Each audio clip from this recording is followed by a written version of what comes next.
ইলিশ মাছ তো পাঠালাম, আরো বেশি করে পাঠালে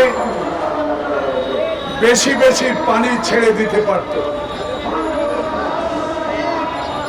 বন্ধুবর ভারত, বন্ধু দেশ ভারত, আমরা প্রত্যহ বলে যাচ্ছি আপনাদের কাছে, বাংলাদেশের মানুষের অধিকার, বাংলাদেশের মানুষের গণতান্ত্রিক অধিকার, বাংলাদেশের মানুষ আপনাদের দেশের মতো একটি নির্বাচন, সেটি আপনাদের কাছে আশা করেছিল।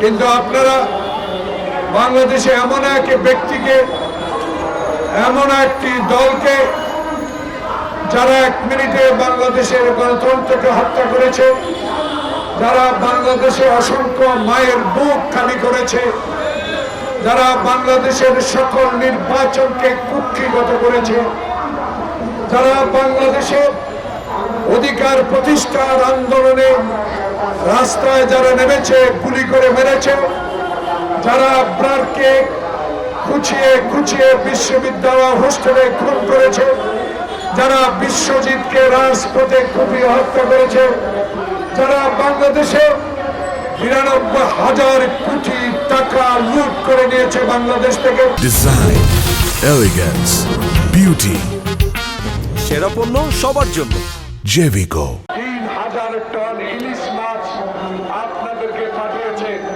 আমরা মনে করেছিলাম বাংলাদেশের মানুষ যারা ১৬ বছর এই স্বৈরাচারী শেখ হাসিনার অত্যাচারে জর্জরিত ছিল, যিনি আপনার দেশে অবৈধভাবে বিনা পাসপোর্টে বাংলাদেশের শত শত মামলা থাকার পরেও কি করে আপনার দেশে অবস্থান করছে, বাংলাদেশের মানুষ আশা করেছিল শেখ হাসিনাকে আপনি অনতি বিলম্বে যেদিন আপনার কূটনীতিক ভিসার অবস্থান শেষ হয়েছিল, তারপরের দিন বাংলাদেশে আপনি প্রেরণ করা উচিত ছিল। তাই বাংলাদেশের মানুষ ভারতের এই প্রশাসনকে কোনোদিনও বিশ্বাস করতে পারে না, করতেও না।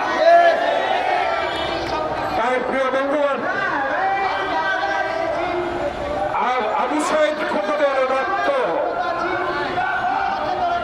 আবু সাইদ খোকনের কবরের ফুলের গন্ধ যখন বুদ্ধের কবরের ফুলের গাছ বড় হয়ে গেছে, সেই গন্ধ চারিদিকে ছড়িয়ে পড়েছে।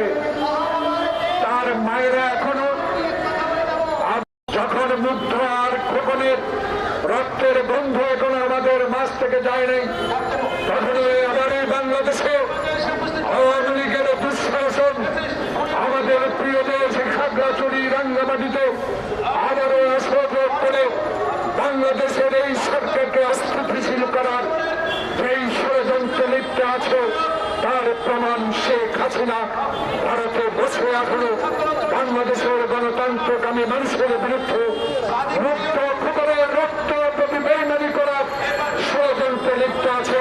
তাই ভারত আপনাদেরকে, বাংলাদেশের মানুষ কখনো আপনাদেরকে বিশ্বাস করতে পারে না।